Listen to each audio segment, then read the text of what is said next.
Hei, salutări! Am cumpărat o tricicletă pentru Bia și se pare că este un pic mai mare decât ar trebui să fie, așa că Bia va crește în curând și se va putea da ceva mai ok pe ea.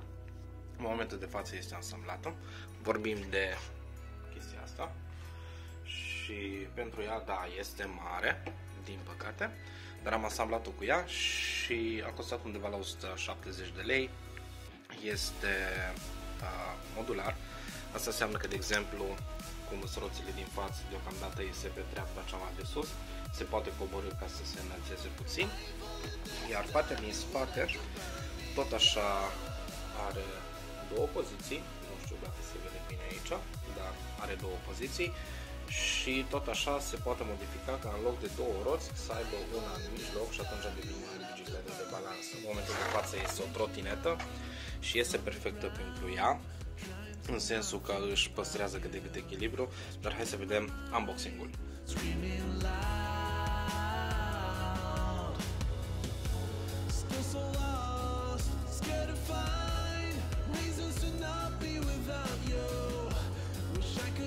Hei, am lipsit de ceva vreme și îmi cer scuze pentru chestia asta.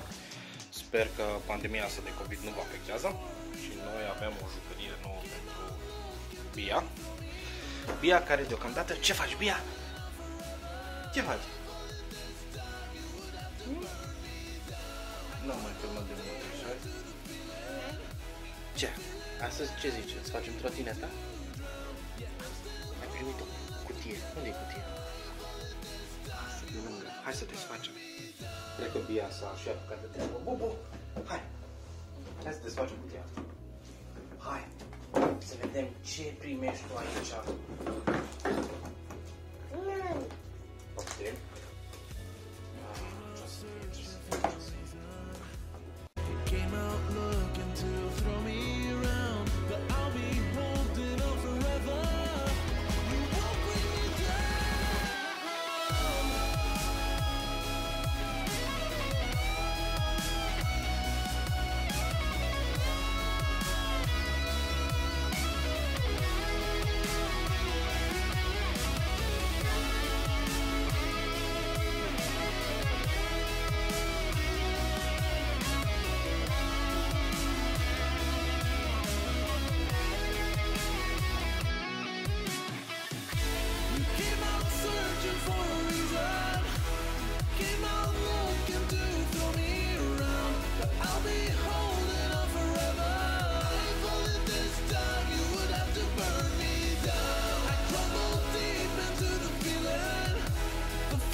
Deci, pe total, ansamblarea a fost ușoară. Sunt 1, 2, 3, 4 șuruburi care se filetează direct în ax, niște plăcuțe de frecare și un șurub care vine sus în ghidon.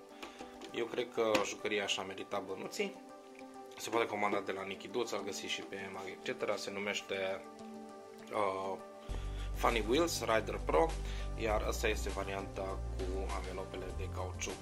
Este un cauciuc destul de dur, dar nu prea face gălăgie. Sunt curios cum se va comporta vara. În fine, cam atât despre acest video. Ne vedem data viitoare.